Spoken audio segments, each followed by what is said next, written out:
Shalom Bapak Ibu. Hari ini adalah minggu keempat Advent. Hari ini kita akan menyalakan 4 lilin Advent. Pada minggu pertama kita menyalakan lilin pengharapan. Minggu kedua kita menyalakan lilin kasih. Minggu ketiga kita menyalakan lilin sukacita. Hari ini kita akan menyalakan lilin kedamaian. Dunia ini bukanlah dunia yang penuh dengan kedamaian. Orang-orang menyakiti orang lain. Negara-negara berperang saat ini. Orang-orang tidak peduli dengan dunia. Mereka berteriak-teriak kepada orang lain, tetapi Allah menjanjikan damai. Pada Advent ini mari kita berdoa agar kita dan semua orang menemukan kedamaian Allah.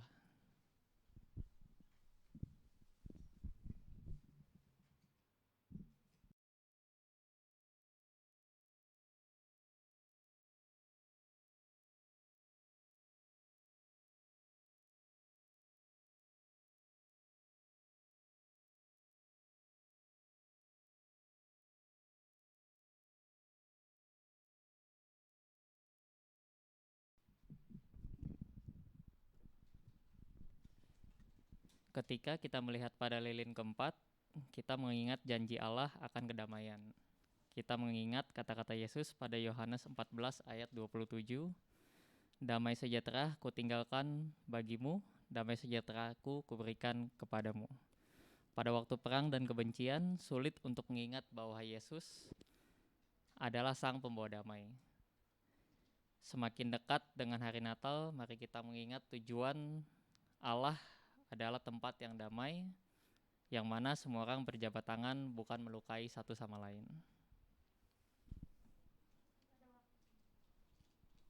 Pada waktu itu Kaisar Agustus mengeluarkan suatu perintah menyuruh mendaftarkan semua orang di seluruh dunia. Inilah pendaftaran yang pertama kali diadakan sewaktu Quirinius menjadi wali negeri di Syria. Maka pergilah semua orang mendaftarkan diri masing-masing di kotanya sendiri. Demikian juga Yusuf pergi dari kota Nazaret di Galilea ke Yudea, ke kota Daud yang bernama Betlehem. Karena ia berasal dari keluarga dan keturunan Daud, supaya didaftarkan bersama-sama dengan Maria, tunangannya yang sedang mengandung. Ketika mereka di situ, tibalah waktunya bagi Maria untuk bersalin. Dan ia melahirkan seorang anak laki-laki, anaknya yang sulung, lalu dibungkusnya lampin dan dibaringkannya di dalam palungan, karena tidak ada tempat bagi mereka di rumah penginapan. Di daerah itu ada gembala-gembala yang tinggal di padang, menjaga kawanan ternak mereka pada waktu malam. Tiba-tiba berdirilah seorang malaikat Tuhan di dekat mereka, dan kemuliaan Tuhan bersinar meliputi mereka, dan mereka sangat ketakutan. Lalu kata malaikat itu kepada mereka, "Jangan takut, sebab sesungguhnya aku memberitakan kepadamu kesukaan besar untuk seluruh bangsa. Hari ini telah lahir bagimu juru selamat, yaitu Kristus Tuhan di kota Daud. Dan inilah tandanya bagimu, kamu akan menjumpai seorang bayi yang dibungkus dengan lampin dan terbaring di dalam palungan."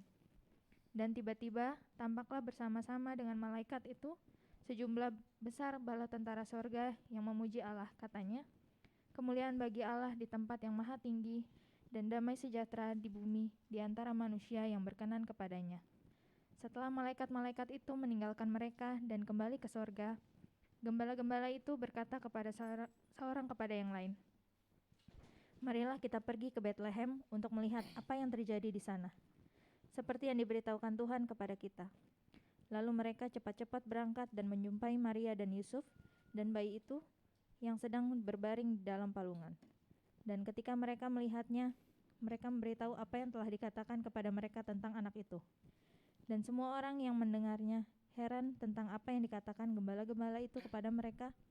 Tetapi Maria menyimpan segala perkara itu di dalam hatinya dan merenungkannya. Maka kembalilah gembala-gembala itu sambil memuji dan memuliakan Allah, karena segala sesuatu yang mereka dengar dan mereka lihat, semuanya sesuai dengan apa yang telah dikatakannya kepada mereka. Para gembala mungkin tidak merasakan kedamaian ketika mereka mendengar kata-kata dari malaikat. Mereka mungkin ketakutan dan bingung. Tetapi mereka mengikuti kata-kata malaikat itu, mempercayai Allah. Terkadang semua yang kita lihat memberikan pesan yang berbeda dari pesan kedamaian itu. Namun, Seperti para gembala, kita dapat mengikuti kata-kata Allah dan percaya kepada janji Allah.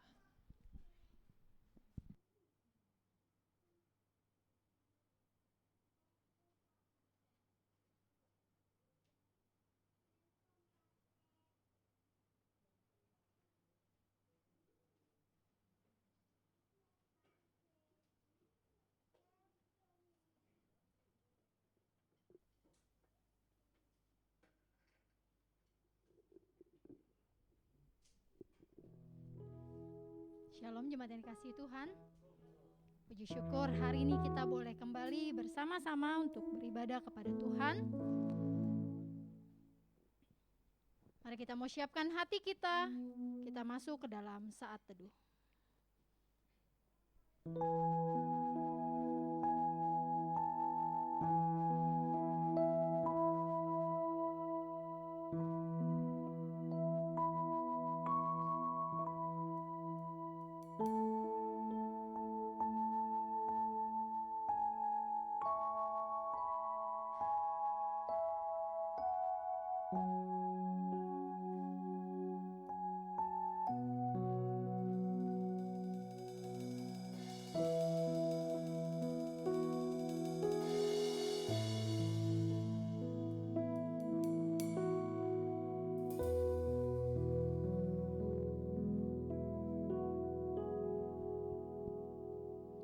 Yesaya pasal 9 ayat ke-5. Sebab seorang anak telah lahir untuk kita, seorang putra telah diberikan untuk kita. Lambang pemerintahan ada di atas bahunya, dan namanya disebutkan orang Penasehat ajaib, Allah yang perkasa, Bapa yang kekal, Raja damai. Mari jemaat yang dikasihi Tuhan, saya mengundang kita semua untuk masuk lebih dalam ke hadirat-Nya. Kita mau menikmati hadirat Tuhan yang begitu indah. Kita mau tinggalkan sejenak segala hal yang ada di belakang kita. Kita mau fokus beribadah kepada Tuhan. Kita mau sama-sama nyatakan saat indah ketika kami berhadapan dengan-Mu ya Tuhan, dan masuk menikmati hadirat Tuhan.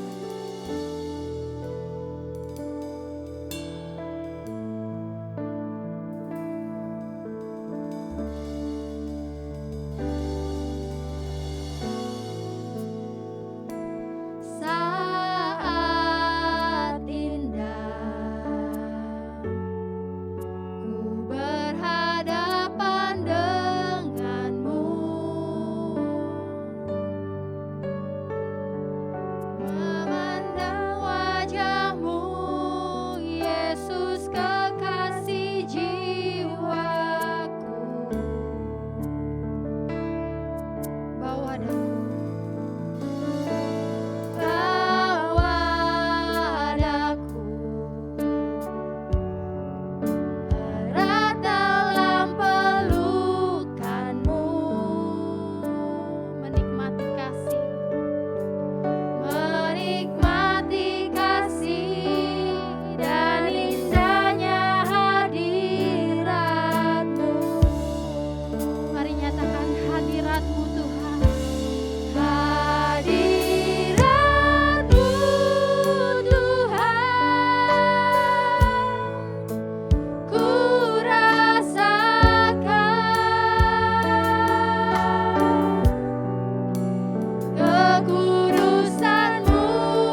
dosa-dosa kami.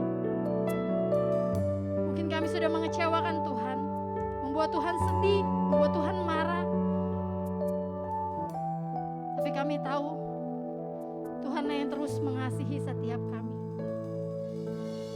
Dan saat ini kami datang Tuhan, kami mau fokus beribadah kepada Tuhan. Kami mau menaikkan puji-pujian kami. Kami mau memberikan yang terbaik bagi Tuhan. Kami persembahan kami, terlebih diri kami Tuhan, kami mau persembahkan bagi Tuhan. Bagi hamba-Mu juga yang akan menyampaikan firman, melayani perjamuan kudus hari ini. Biar setiap kami yang hadir, ketika kami pulang dari tempat ini, kami boleh mendapatkan sukacita yang boleh kami bagikan kepada orang-orang yang ada di sekitar kami. Terima kasih Tuhan. Pujilah nama-Mu, hanya dalam nama Tuhan Yesus kami berdoa dan mengucap syukur. Haleluya. Amin. Sekali lagi shalom. Ada sukacita. Pastinya kita semua bersemangat menyambut hari Natal, betul? Mari jemaat sekalian, kita mau sama-sama menaikkan satu pujian yang berjudul Mari Kita Sambut Sang Raja.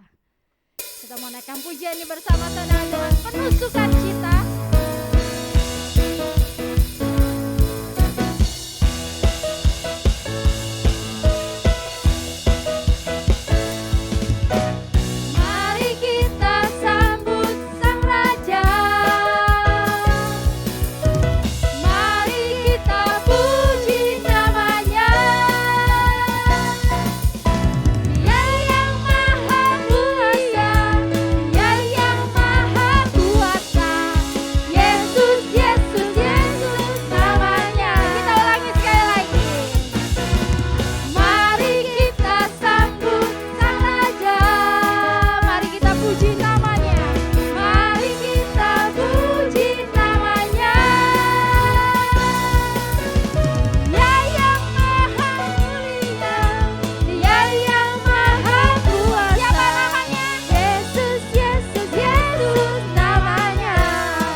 bangkit berdiri. Kita akan bersama-sama mengakui mempercaya kita melalui pengakuan iman rasuli.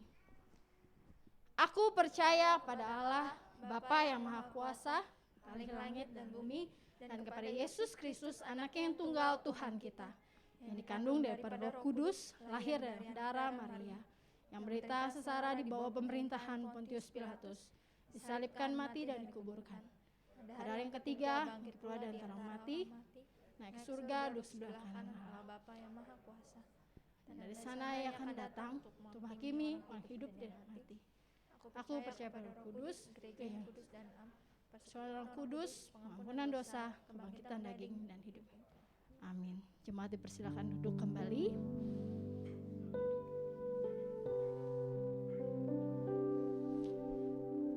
Mari kita siapkan hati kita untuk mendengarkan firman Tuhan dan mengikuti perjamuan kudus.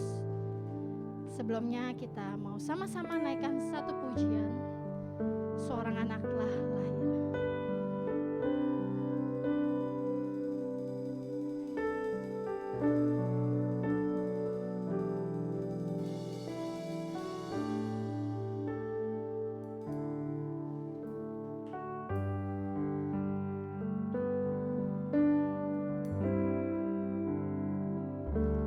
Seorang anak telah lahir.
jemaat kita sehati, kita berdoa.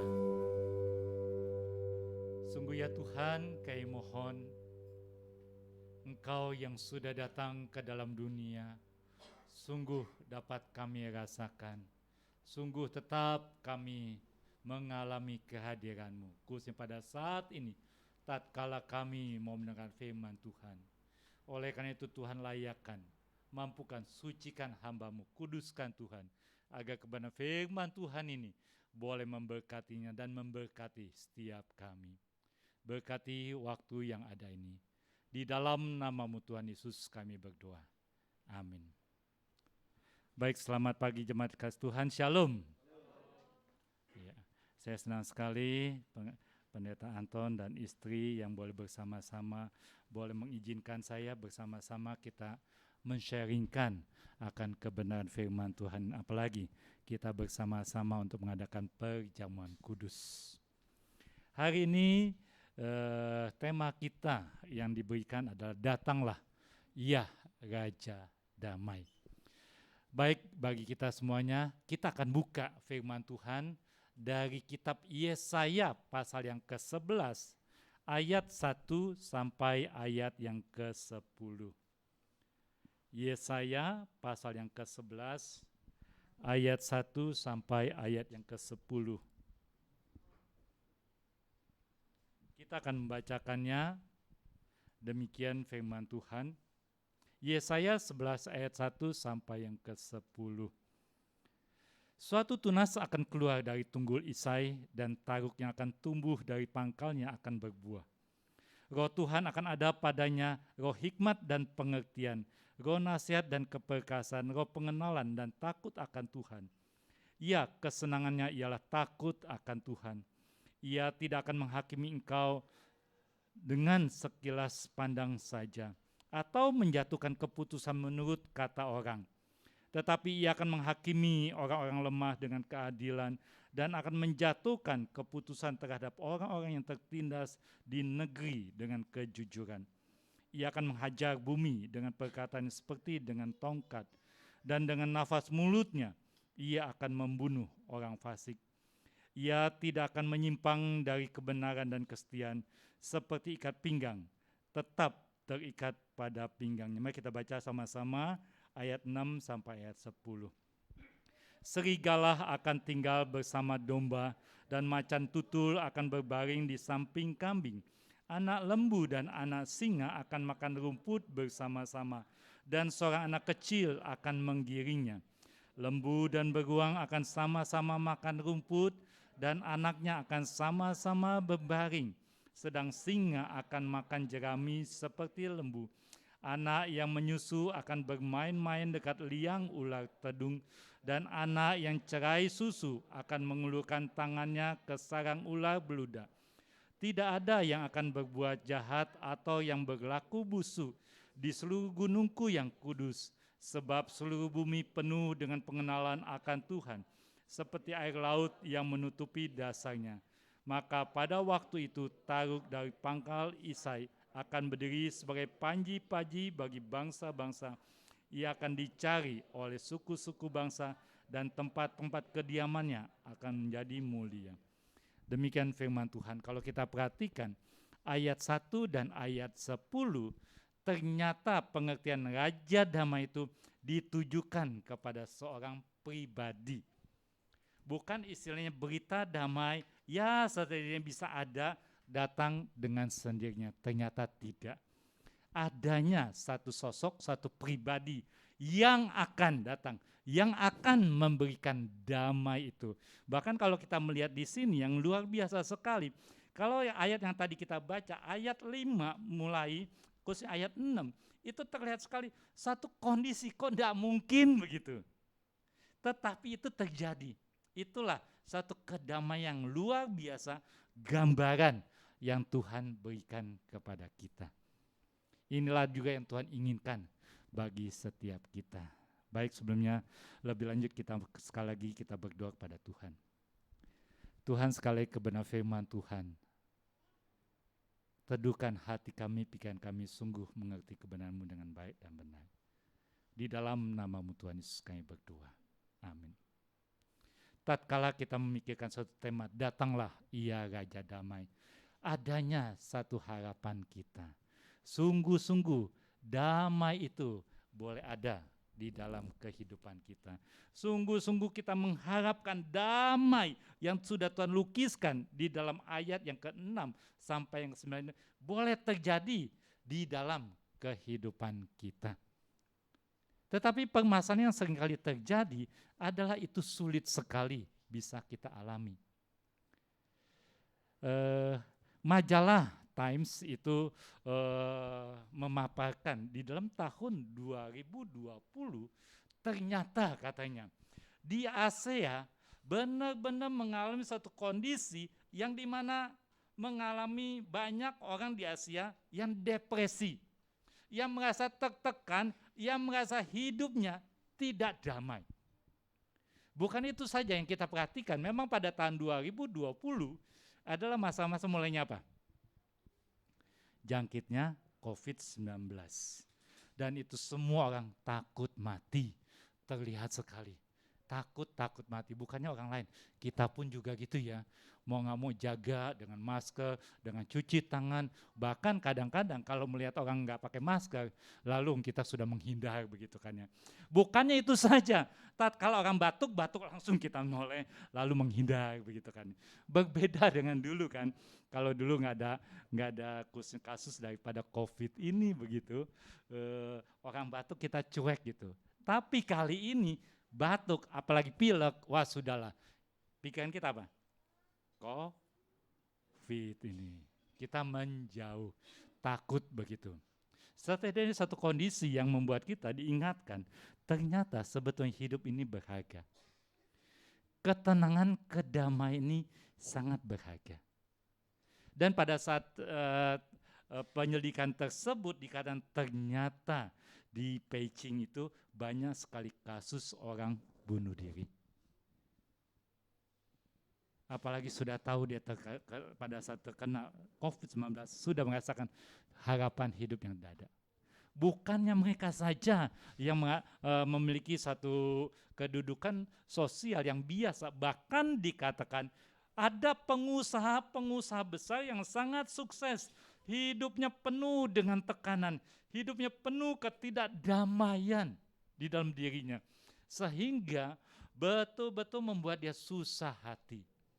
Padahal kalau dipikir-pikir, banyak segala harta benda yang dia miliki.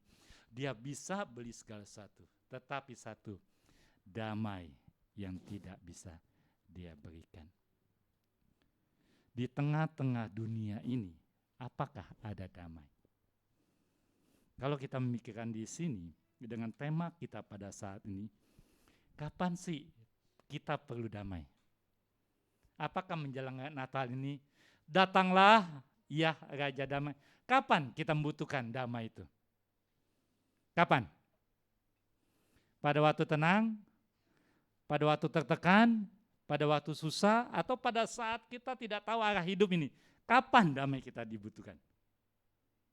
Kapan? Ada yang bisa jawab? Bingung ya? Atau saya kecepatan ngomongnya nih? Nah, kapan damai itu kita butuhkan dalam hidup ini? Kapan? Kapan? Betul, setiap saat, tetapi seringkali terjadi kita tidak butuh. Kenapa? Pada saat kita jengkel sama orang ya, kita tidak butuh damai itu. Pokoknya yang penting dia dapat celaka gitu. Hati kita dibiarkan panas begitu kan ya. Itu yang tanpa kita sadari. Padahal kita membutuhkan damai itu. Pada saat hati kita jengkel, di sanalah sebetulnya damai itu sangat dibutuhkan. Sehingga kita bisa berpikir lebih logis lagi, lebih positif, lebih baik. Sehingga apapun yang kita pikirkan, yang kita lakukan menjadi lebih baik. Inilah yang penting sekali tema ini. Datanglah ya Raja Damai. Ternyata kalau kita melihat, memperhatikan di sini, ternyata daripada ayat-ayat yang sudah dilukiskan, ayat 1 sampai ayat yang ke-5, itu tentang gambaran daripada Raja Damai. Jika ayat 1 sampai 10 tentang nubuat, siapa itu Raja Damai. Dan kita bersyukur pada saat ini kita tahu, yaitu Tuhan Yesus Kristus. Waktu penulis Yesaya ini menuliskan, memberitakan kepada umat Israel, mereka masih menanti menduga siapa itu. Tetapi kita bersyukur kita sudah tahu siapa itu Raja Damai. Dan kalau kita melihat di sana ternyata jelas-jelas di sini kalau kita perhatikan ayat yang kelima, pengertian Raja Damai, posisi dia sebagai Raja Damai adalah bukan sementara. Dia betul-betul kekal selamanya gitu. Ini yang luar biasa sekali. Kenapa? Memang dia adalah Raja Damai, dia adalah Tuhan, dan damai yang dia sandang di dalam pribadinya ternyata itu bukan pada dirinya. Dia dibagikan, dia berikan juga kepada kita. Ini yang luar biasa. Boleh saja seorang menyandang dia sebagai raja apa, raja kebenaran atau raja perkasa, raja yang kuat, kekuatannya perkasa untuk dirinya sendiri. Tetapi tatkala di sini karena Raja Damai dikenakan kepada Tuhan Yesus Kristus, damainya itu dia berikan kepada kita. Inilah Raja Damai sejati. Di dalam Natal ini dan juga tatkala kita nyalakan lilin yang keempat, masa Advent yang keempat ini juga melambangkan gambaran tentang kedamaian yang Tuhan berikan kepada kita. Biarlah pada saat Minggu Advent yang keempat ini sungguh-sungguh kesadaran kita mengatakan, ya datanglah Raja Damai dalam hidupku, dalam pikiranku, dan dalam tingkah lakuku. Ini yang Tuhan ingin nyatakan. Sehingga akhirnya yang terjadi di sini sebetulnya bagaimana sih posisi daripada Raja Damai tersebut. Ternyata kalau kita melihat di Yesaya 11 ayat 1 sampai yang ke-10 ini, Raja Damai itu bukan hanya pada dirinya sendiri yang adalah Raja Damai, dia juga pencipta damai bagi kehidupan kita. Dia mendamaikan dirinya dengan manusia, dia juga membuat manusia bisa berdamai dengan sesama. Ini yang luar biasa. Makanya tetap dia disebut sebagai Raja Damai yang memberikan kedamaian itu kepada kita. Dan pada saat dia mendamaikan diri dengan kita, mendamaikan kita dengan sama, dia juga memberikan damai itu bagi kita. Supaya pada saat kita sudah memiliki damai itu, kita tahu bagaimana merasakan kedamaian yang kita ciptakan di dalam kehidupan kita sehari-hari. Tanpa damai yang dari Tuhan yang sering kali terjadi adalah kedamaian semu yang kita buat. Cuman permasalahan yang sering kali terjadi, manusia tanpa sadari, mereka mencari, mengusahakan damai tersebut, damai secara sementara, tanpa dia sadari. Damai sementara yang dia kejar, khususnya bagaimana? Dengan segala fasilitas, dengan segala dengan segala sodoran-sodoran dunia, supaya dia pikirkan dengan hal ini dia bisa datangkan damai.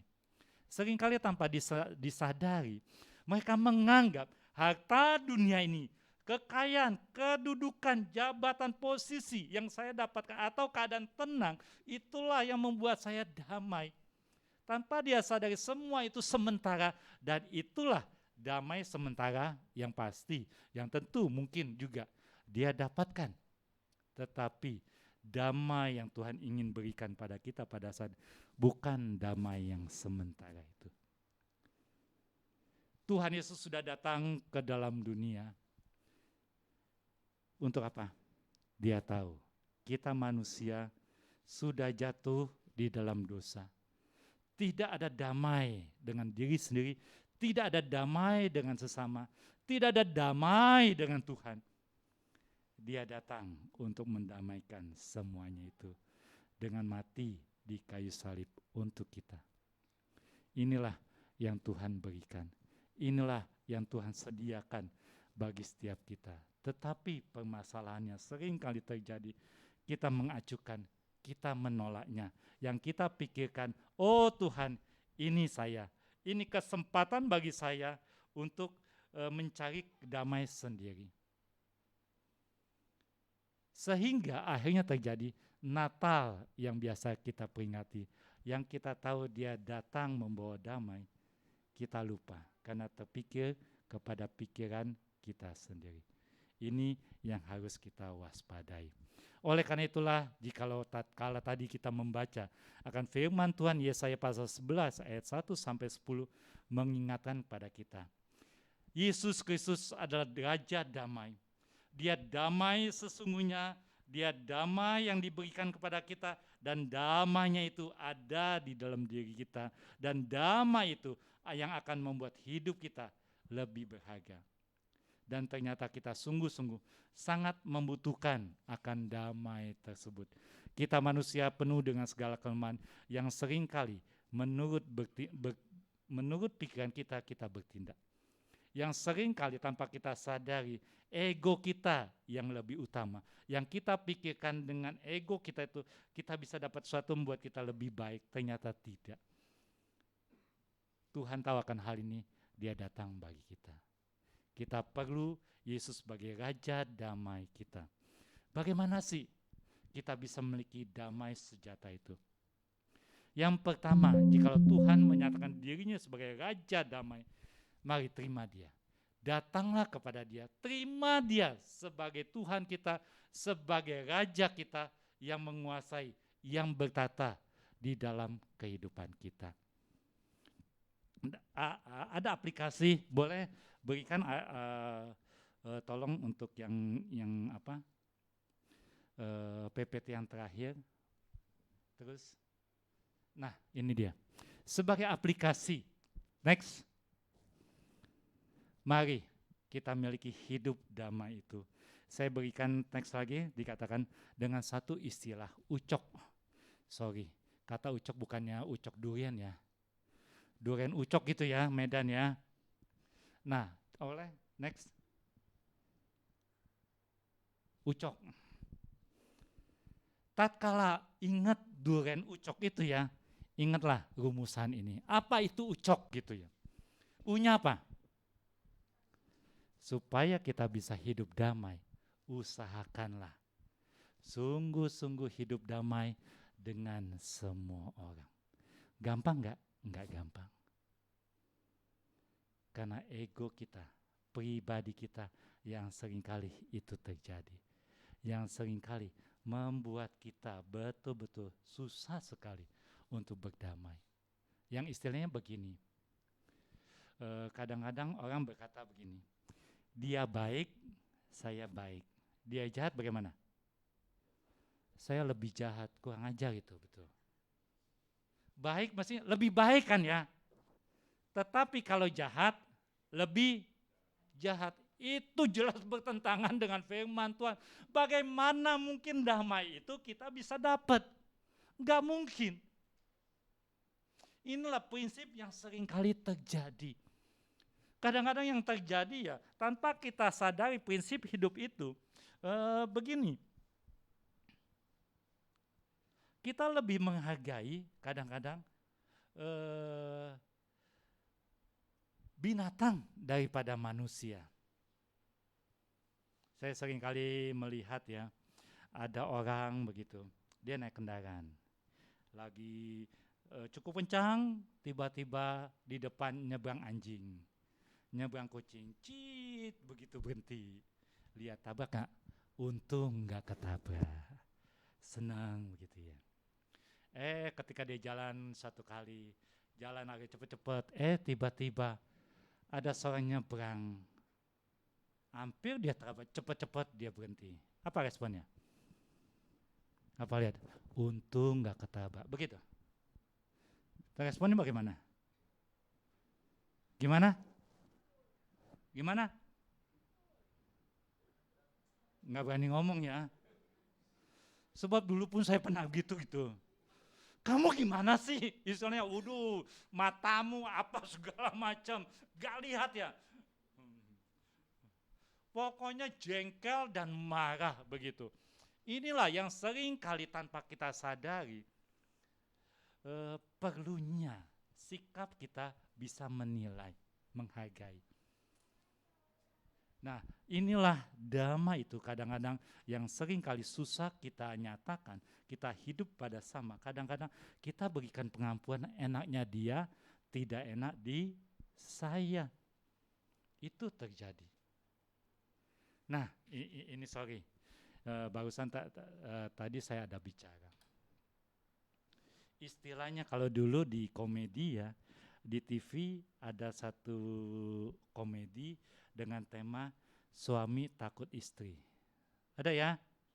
Suami takut istri. Bagus nggak kalau suami takut istri? Enggak ya? Istri sih seneng nggak? Nggak seneng juga.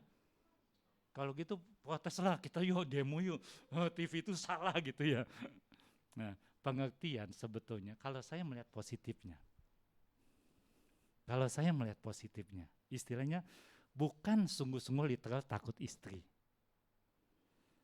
Takut istri supaya apa? Supaya jangan ribut. Itu kan tujuannya kan.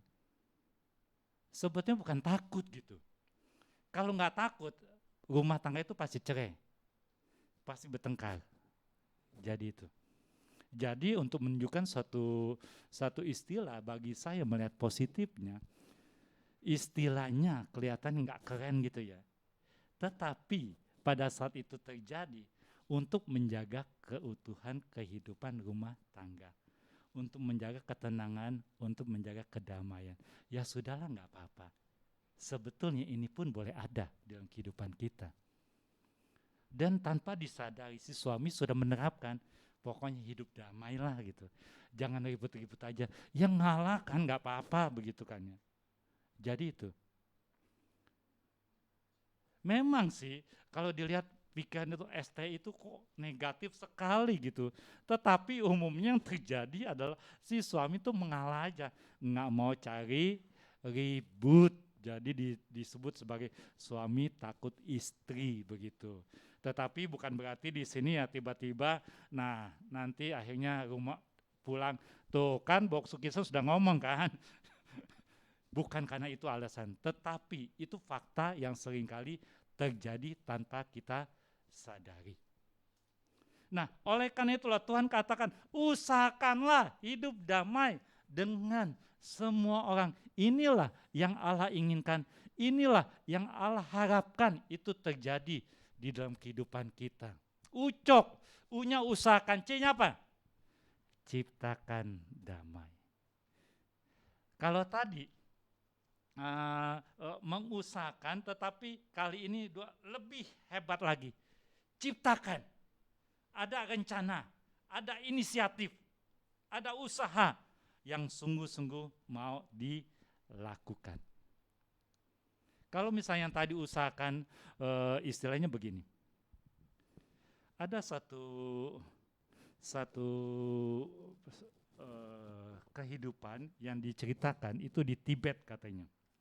Di Tibet pada saat itu terjadi ada suatu perbandingan dua asrama yang kelihatannya berbeda sekali begitu. Ambil contohlah satu asrama yang A dengan asrama yang B. Asrama A itu kehidupan yang di dalam asrama merasakan nggak ada ketenangan, nggak ada kedamaian. Tetapi yang B kok tenang-tenang, aman-aman, dan kelihatannya mereka yang di sana kok senang sekali hidup di asrama itu. Sehingga akhirnya kepala asrama daripada si A, dia utus muridnya yang paling pintar. Coba kamu selidiki apa sih yang terjadi di sana. Mengapa berbeda keadaan asrama kita dengan asrama mereka begitu? Itu yang diminta untuk diselidiki. Nah, akhirnya setelah itu sebulan, 2 bulan, 3 bulan dia tinggal di sana dan dia kembali. Ketika dia kembali, langsung semua guru, semua pembimbingnya, pembinanya kumpul. Gimana hasilnya? Satu intinya katanya, asrama sana sering buat kesalahan. Loh, maksudnya sering buat kesalahan, tapi kok kehidupan bisa tenang? Sering buat kesalahan, kenapa mereka bisa kelihatan satu dengan lain, bisa saling rukun begitu? Semakin dijelasin kata dalam cerita ini, semakin pembimbingnya tambah nggak ngerti begitu. Akhirnya yang terjadi, si gurunya kepalanya sendiri, dia datang selidiki. Sebetulnya apa sih yang terjadi? Waktu dia datang ke sana, kebetulan pada saat itu dia melihat satu daripada yang tinggal di asrama itu dapat tugas ngepel lantai. Pada waktu dia lagi ngepel lantai, teman yang lain tiba-tiba masuk cepat-cepat, mau jatuh. Pada saat dia mau jatuh itu, apa yang terjadi? Kalau misalkan yang dia pikirkan si ketua asrama ini yang sedang tinjau, pasti ribut itu, macam-macam. Kamu kenapa? Lantai ini gak dikeringin. Segala macam, dan akhirnya terjadi bentrok dan itu berantem. Tetapi katanya pada saat itu apa yang terjadi? Pada saat si teman yang baru masuk terpleset, dia langsung apa? Maafkan saya katanya. Loh, kaget. Maafkan saya tidak lihat kamu sedang ngepel lantai katanya. Sehingga saya mengotori ini gitu. Lantai yang baru saja kamu pel. Lalu kemudian yang satu yang ngepel, enggak, saya yang salah. Mestinya saya jangan terlalu basah lantainya nih di pelnya gitu. Saya mesti cepat-cepat keringin sehingga kamu bisa terpleset. Membuat bingung si kepala asrama. Oh begini, mereka sering lakukan kesalahan. Lalu setelah itu dia pergi ke tempat lain. Tiba-tiba dia melihat apa yang terjadi. Membuat dia nggak berpikir, membuat dia pusing kepala. Kenapa ini bisa terjadi di sini? Di asramaku tidak. Dia melihat ada satu peristiwa begini. Pada satu ada seorang sedang bawa kayu bakar untuk dibawa masak ke dapur gitu. Pada saat itu dia tersandung, jatuh semuanya itu. Lalu temannya cepat-cepat, maafkan saya. Loh, bingung sekali. Minta maaf, dia tidak lakukan apa-apa. Yang bawa kayu bakar, ya kesandung sendiri begitu. Memang cukup berat yang dia bawa. Lalu, enggak apa-apa katanya yang bawa. Salah saya sendiri, saya tersandung. Dia bilang, enggak, saya yang salah. Lihat kamu bawa kayu bakar begitu banyak, saya enggak tolong kamu. Wah, membuat dia luar biasa. Memang orang ini sering melakukan kesalahan. Makanya muridnya kan sering melakukan kesalahan, sehingga pada saat itu dia merasakan karena saya tidak tolong dia tersandung. Pasti bawanya berat begitu. Tetapi yang lain juga merasakan juga bukan salahnya. Inilah satu kehidupan usahakan kedamaian tetap ada. Ini yang Allah inginkan. Itu pun gampang terjadi dalam kehidupan kita, keluarga kita, pergaulan kita. Bisa aja kejadian-kejadian tersebut membuat kita panas hati, membuat kadang-kadang kita jengkel sekali. Pikiran kita sering apa? Salahnya dia. Pikiran dia, bodohnya dia. Tanpa sadari, tatkala kita melihat itu sebetulnya ada peran kita yang membuat dia melakukan sesuatu jadi nggak baik. Mari usahakan hidup damai itu dimanapun kita berada. Kenapa? Damai yang dari Allah sudah berikan kepada kita. Lalu ciptakanlah damai itu. Usahakan jangan minta orang terlebih dahulu. Kita pionir. Jangan kita menganggap dia baik, saya baik. Jangan pasif, tapi positif. Jangan pasif, tapi aktif kita melakukannya. Inilah pada saat kita aktif melakukan ini, seperti cermin gitu, tiba-tiba berbalik kepada kita. Ini perintah Allah, damai yang diberikan pada Allah, biar damai itu boleh tersalurkan di dalam kehidupan kita. Amin. Dan yang selanjutnya, yang ketiga, orang yang damai akan bahagia.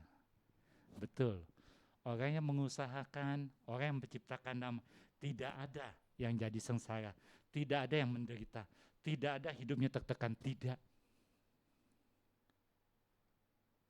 Makanya di dalam Matius dikatakan berbahagialah orang yang diberkati orang menciptakan, memberikan damai itu, dan mereka akan disebut sebagai anak-anak Allah. Orang yang coba kita lihat di dalam Matius pasal yang ke-5. Matius pasal yang ke-5 ayat yang ke-9. Dikatakan apa? Berbahagialah orang yang membawa damai, karena mereka akan disebut anak-anak Allah. Maksud apa? Tatkala seseorang hidup sebagai anak-anak Allah, seperti halnya yang kita pikirkan di dalam kehidupan sebagai anak-anak raja, anak penguasa, adanya kebahagiaan, adanya ketenangan, adanya keindahan. Apalagi sebagai anak-anak Allah. Dan juga di sini Allah ingin menunjukkan suatu kehidupan daripada anak-anak Allah yang begitu indah, yang pasti diberkati oleh Allah. Orang yang membawa damai akan berbahagia. Yesaya 48 ayat 18 dikatakan, coba kita lihat kembali. Yesaya 48 ayat yang ke-18.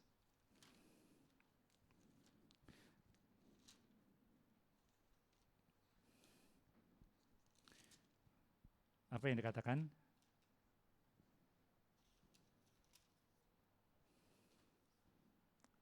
Bisa tolong bacakan? Iya, wah terima kasih untuk ini.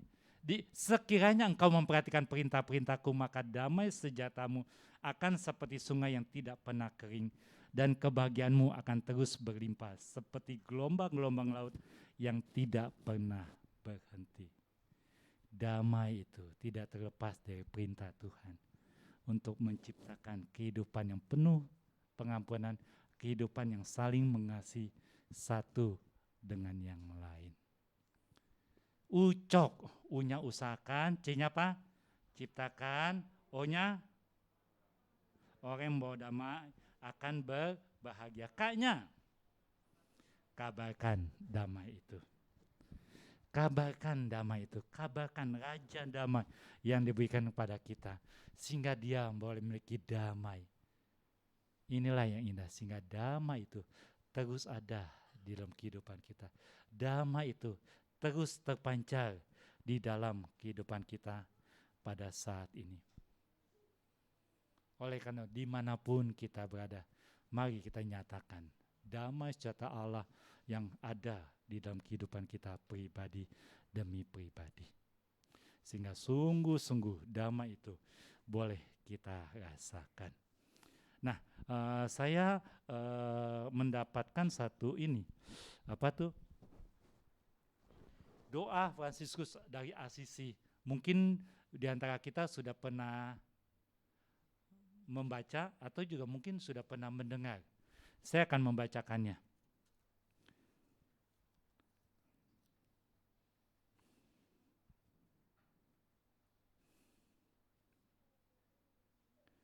Doa daripada Bapak Gereja itu Fransiskus dari Assisi. Dia mengatakan demikian. Tuhan, jadikanlah aku pembawa damai. Yang bagaimana sebagai pembawa damai itu? Bila terjadi kebencian, jadikanlah aku pembawa cinta kasih. Bila terjadi penghinaan, jadikanlah aku pembawa pengampunan. Bila terjadi perselisihan, jadikanlah aku pembawa kerukunan. Bila terjadi kebimbangan, jadikanlah aku pembawa kepastian. Bila terjadi kesesatan, jadikanlah aku pembawa kebenaran. Bila terjadi kecemasan, jadikanlah aku pembawa harapan. Bila terjadi kesedihan, jadikanlah aku sumber kegembiraan. Dan bila terjadi kegelapan, jadikanlah aku pembawa terang.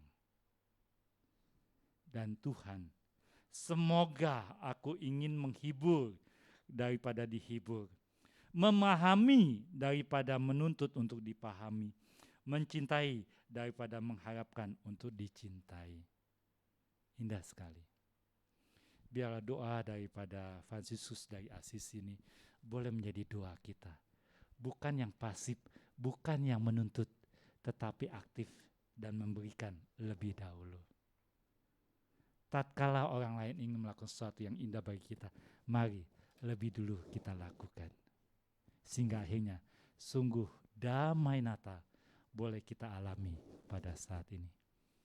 Apalagi sebentar lagi kita akan bersama-sama untuk menerima perjamuan kudus ini. Kita diingatkan Kristus sudah datang ke dalam dunia. Dia mati di kayu salib, menyerahkan tubuhnya untuk kita, mencurahkan darahnya, memberikan kehidupan kekal bagi kita, supaya kita bisa berdamai kepada Allah. Kita memiliki sumber kekuatan damai yang bisa hidup damai dengan sama, dan akhirnya boleh membahagiakan kehidupan kita sendiri. Biar pada saat kita menerima ini, sungguh tekad kita, kerinduan kita nyata, Tuhan benar, saya ingin menjadi pembawa damai-Mu dimanapun kita berada. Amin. Mari kita siapkan hati kita akan menerima perjamuan kudus, tapi kita berdoa terlebih dahulu. Minta dengan hormat untuk semua berdoa untuk firman Tuhan.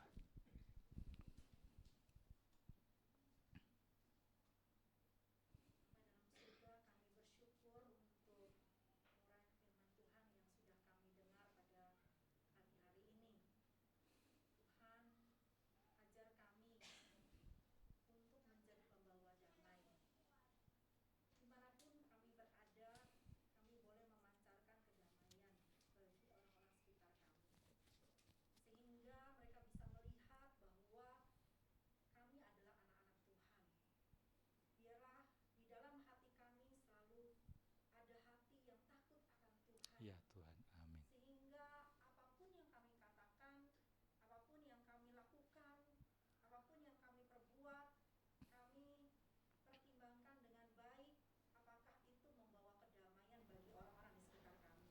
Ya Tuhan, tolong. Bantulah kami ya Tuhan untuk melakukan firman-Mu.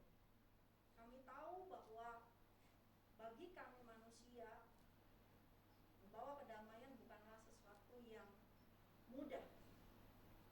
Tetapi kami percaya karena Engkau adalah Tuhan yang sudah ada di dalam hati kami, yang akan menuntun kami, yang akan menolong kami mempunyai hati yang penuh pengampunan, Amin. hati yang berbelas kasihan, hati yang memahami orang lain, sehingga kami bisa tahu apa yang harus kami perbuat. Amin. Sehingga orang-orang sekitar kami boleh merasakan kedamaian ketika berada di dekat-dekat Ya kami. Tuhan, tolong kami. Terima kasih Tuhan untuk pemberitaan firman-Mu, dan biarlah Kau juga memberkati hamba-Mu Pendeta Kisen. Biarlah semakin hari apapun yang dilakukan boleh menginspirasi jemaat Tuhan menjadi berkat buat kami. Terima kasih ya Tuhan, kami bersyukur untuk firman-Mu, dan nama Tuhan Yesus kami berdoa. Amin. Terima kasih. Kita akan siapkan hati kita untuk bersama-sama menerima akan perjamuan kudus pada saat ini. Saya mau menanya, apakah ada jemaat yang belum menerima instrumen perjamuan kudus? Bisa acungkan tangan. Yang mau menerima perjamuan kudus tapi belum menerima instrumen perjamuan kudus bisa mengacungkan tangan. Pengurus akan memberikannya. Apa sudah ada? Ada yang belum? Ya, di depan. Enggak. Pengurus. Ada lagi yang bisa acungkan tangannya? Silakan.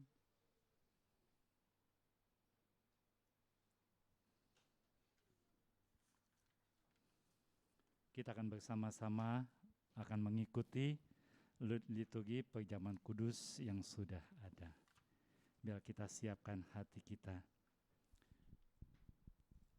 Kamu yang sesungguhnya bertobat daripada dosa-dosamu dan mengasihi sesamamu manusia dan berniat menuntut hidup yang baru serta menurut hukum-hukum Allah dan hendak berjalan dari sekarang ini pada jalannya yang suci. Marilah dengan iman, terimalah perjamuan kudus ini untuk menghibur hatimu. Berlututlah kamu dengan rendah hati, mengaku dosa-dosamu kepada Allah yang Maha Kuasa. Mari kita berdoa bersama doa pengakuan dosa.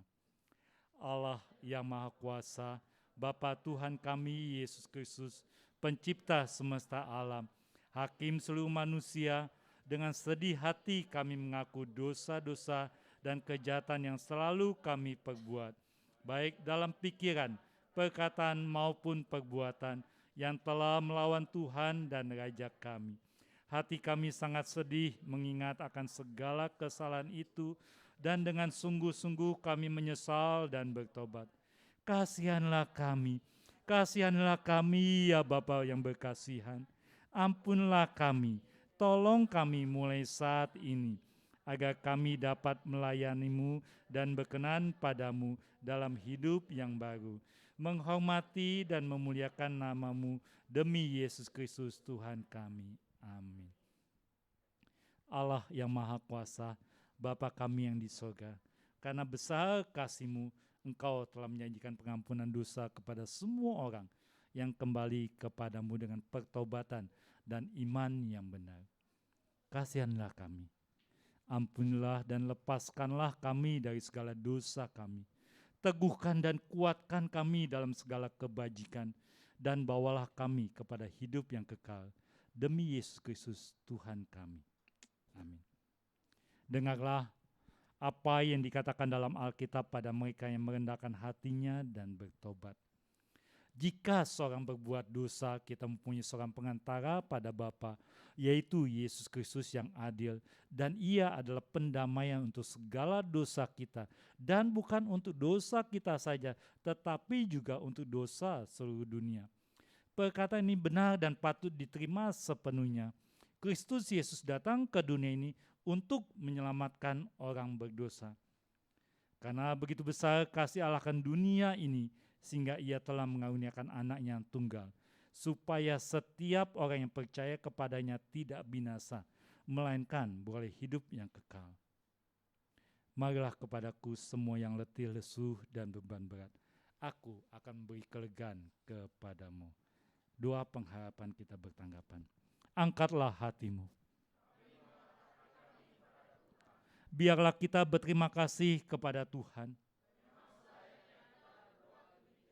Memang selayaknya, benar dan wajiblah kami pada setiap waktu dan pada setiap tempat mengucapkan syukur padamu ya Tuhan, Bapa yang kudus, yang Maha Kuasa, Allah yang kekal.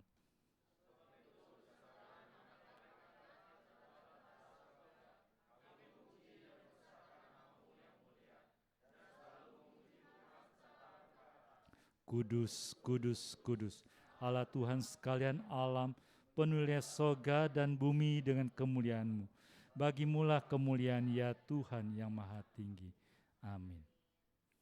Allah yang maha kuasa, Bapa kami yang di sorga, oleh karena kasih-Mu yang besar telah memberikan anak yang tunggal, yaitu Yesus Kristus, untuk penebusan kami. Dengan sekali mempersembahkan dirinya, yaitu menderita kematian di atas kayu salib, sudah mempersembahkan korban yang penuh, sempurna dan cukup bagi penebusan dosa-dosa seluruh dunia. Dalam kitab Injilnya, Tuhan Yesus telah menetapkan perjamuan kudus ini dan memerintahkan kami untuk melanjutkan peringatan atas kematiannya yang mulia itu hingga kedatangan yang kedua kali.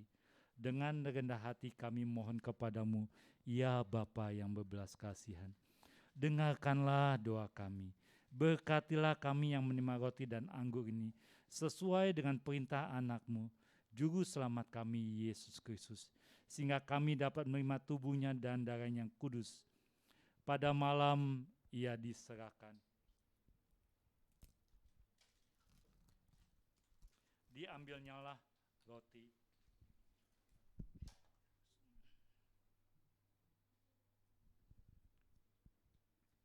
Diambilnyalah roti, dan setelah selesai ia mengucap syukur, dipecah-pecahkannya, serta diberikannya kepada murid-muridnya sambil berkata, ambillah, makanlah, inilah tubuhku yang diserahkan bagi kamu. Demikian juga sudah makan, diangkatnyalah cawan minuman, diucapkan syukur, serta diberikan kepada mereka sambil berkata, minumlah kamu semua dari cawan ini, karena inilah darahku, darah perjanjian baru yang ditumpahkan karena kamu dan karena orang banyak sebagai jalan pengampunan dosa. Maka setiap kali kamu minum, perbuatlah demikian menjadi suatu peringatan akan aku. Amin. Mari kita bersama-sama berdoa terlebih dahulu. Kita menghadap meja Tuhan. Kita berdoa bersama. Tuhan yang maha rahmani, tiadalah kami berani datang ke meja-Mu ini dengan mengandalkan pada kebenaran kami sendiri, melainkan akan rahmat-Mu yang besar. Sebenarnya kami ini tidak layak, sekalipun hanya mengumpulkan remah-remah dari bawah meja-Mu. Tetapi Engkaulah Allah yang tidak berubah, yang senantiasa berbelas kasihan, sehingga kami dapat menerima tubuh dan darah anak-Mu, Yesus Kristus, dalam peringatan ini, untuk menyucikan tubuh dan jiwa kami dari semua dosa dan memperoleh hidup yang berkelimpahan. Maka kami akan tinggal dalam Kristus dan Kristus dalam kami. Amin.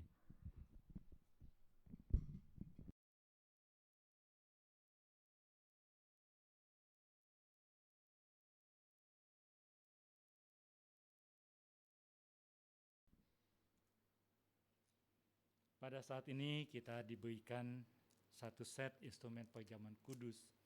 Coba perhatikan tulisan yang ada di roti. Ini adalah ayat firman Tuhan. Selama 2 bulan sekali, setidaknya satu ayat, Tuhan boleh berbicara pada kita melalui ayat ini. Coba kita perhatikan ayat yang kita terima. Kita boleh mengingatnya ayat ini, dan sungguh-sungguh boleh menjadi pengingatan Tuhan bagi hidup kita pribadi.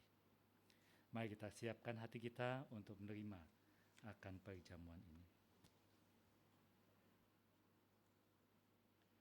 Yesus berkata, inilah tubuhku yang diserahkan karena kamu. Ambillah, makanlah, ini menjadi suatu peringatan bahwa Kristus mati karena engkau. Dan hendaklah engkau menerimanya dengan iman dan ucapan syukur. Jemaat, saya mengajak kita untuk bangkit berdiri. Dengan mengangkat roti ini, marilah dengan penuh ucapan syukur, dengan penuh kesungguhan kepada Tuhan, kita menerimanya.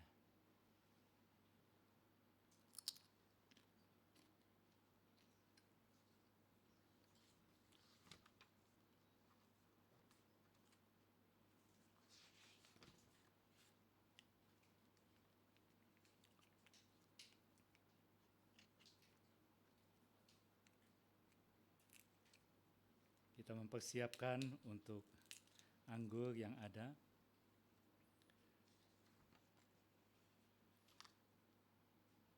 Dengan mengingat apa yang dikatakan oleh Tuhan Yesus.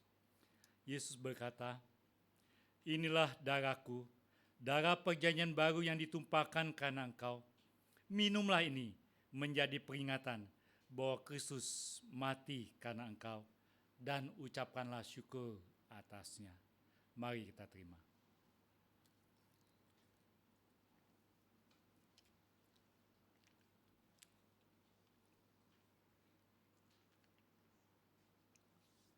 Mari kita berdoa bersama-sama.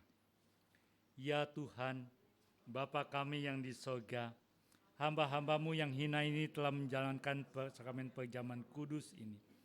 Terimalah persembahan puji dan syukur kami dengan senang hati. Kami mohon dengan sungguh-sungguh supaya kami dan seluruh jemaat-Mu diberkati dengan berbagai karunia dan dihapuskan dari semua dosa oleh darah anak-Mu Yesus Kristus. Kini kami mempersembahkan jiwa dan tubuh kami sebagai korban yang layak, yang suci dan yang hidup kepadamu. Karena kami sekalian yang telah menerima perjamuan kudus ini mendapat anugerah dan berkat-Mu. Janganlah memandang dosa-dosa kami yang sudah diampuni oleh Yesus Kristus, karena kami tidak layak untuk Terimalah Tuhan persembahan kami yang tulus ikhlas ini dengan senang hati.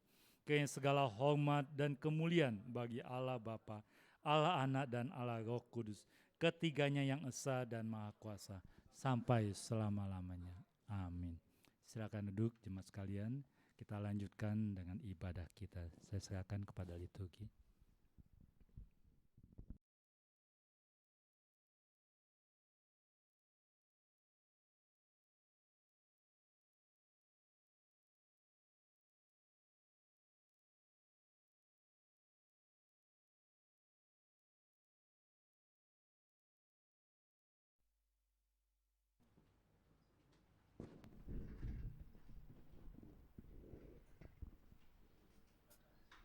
Terima kasih kepada Bungsu Kisan yang telah menyampaikan firman Tuhan dan melayani perjamuan kudus hari ini. Mari jemaat, kita akan memberikan yang terbaik bagi Tuhan melalui persembahan. Kita boleh persiapkan dengan baik. Bagi jemaat yang mengikuti secara online di rumah juga bisa memberikan persembahannya melalui rekening yang nanti akan disampaikan di warta. Sambil menjalankan persembahan, kita akan sama-sama menaikkan pujian, Berilah yang baik.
Tuhan atas penyertaan-Mu, boleh hari ini kami berkumpul beribadah kepada Engkau Tuhan.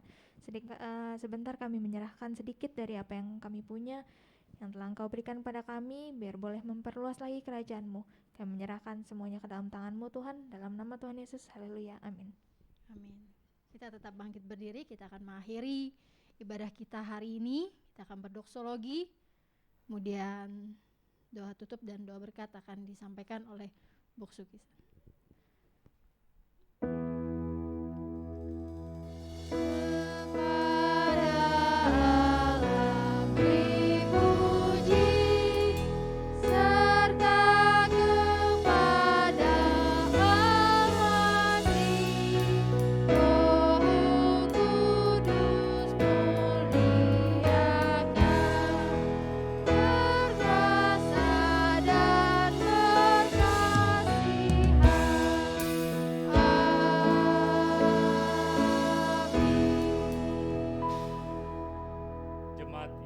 Tuhan, biar berkat dan anugerah Tuhan boleh terus tercurah atasmu.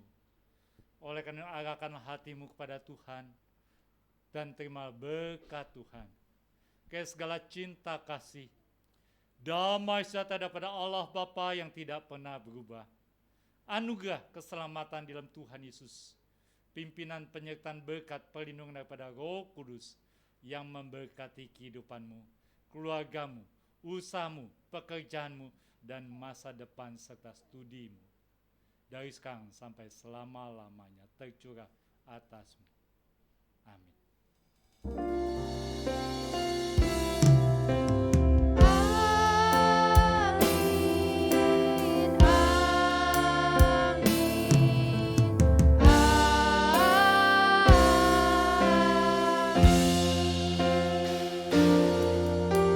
Jemaat dipersilakan duduk untuk mengambil saat teduh.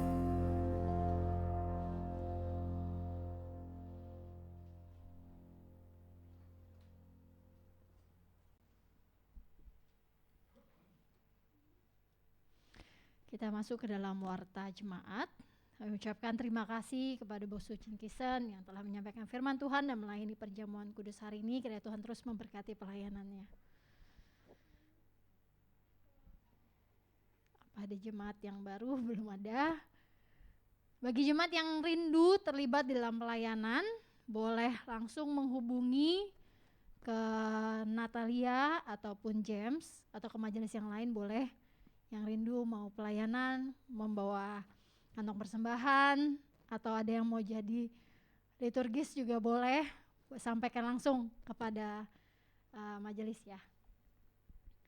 Juga jika ada jemaat yang ingin dibaptis, mungkin Bapak Ibu ada anak yang atau saudara yang mau dibaptis, bisa mendaftarkan diri untuk mengikuti kelas katekisasi. Pendaftaran bisa langsung ke Saudara Dani. Kebutuhan peralatan pelayanan, untuk peningkatan pelayanan dalam ibadah, kita membutuhkan 2 unit LCD projector. Kurang lebih harganya satunya itu 14 juta dan akan digunakan untuk di ibadah kita di tempat ini dan juga sekolah minggu. Bagi jemaat yang mau terlibat juga di dalam berpartisipasi dalam pembelian LCD ini, bisa memberikan persembahan kasih dengan keterangannya adalah pakai LCD. Kalau mau amplop di belakang juga sudah ada, bisa dimasukkan sekalian di kantong persembahan, atau yang mau via transfer juga bisa memberikan keterangan atau beritanya juga. Dan sampai hari ini sudah terkumpul 7.300.000. Boleh ntar minggu depan ditotalin ya. Biar WL-nya nggak ngitung. Oke, next. Nah, ini untuk persembahan syukur bisa dikirimkan juga ke nomor rekening. Ini nomor rekeningnya baru ya. Jadi Bapak Ibu juga bisa menyimpannya, mungkin atau mau memfotonya atas nama Meliana atau Mevi Wiani. Nah, ini juga untuk minggu depan ibadah Natal kita dengan tema Christmas Hope. Kita akan laksanakan bersama-sama di tempat ini jam 10 pagi, full onsite. Jadi kita tidak ada online-nya, jadi tidak ada Zoom. Bagi Bapak Ibu yang masih ada di rumah, boleh bergabung bersama-sama dengan kita di tempat ini minggu depan jam 10 pagi untuk kita merayakan Natal bersama-sama. Tidak ada warta tambahan, kalau tidak ada, selamat hari Minggu. Tuhan, ya? Hah? Oh ya sorry, mulai Januari juga kita akan full onsite. Ya, tidak ada hybrid lagi, full onsite. Dan kalau mungkin yang mau lihat online ya tunggu rekaman dari YouTube ya. Ya udah. Oke, selamat hari Minggu, Tuhan Yesus memberkati kita.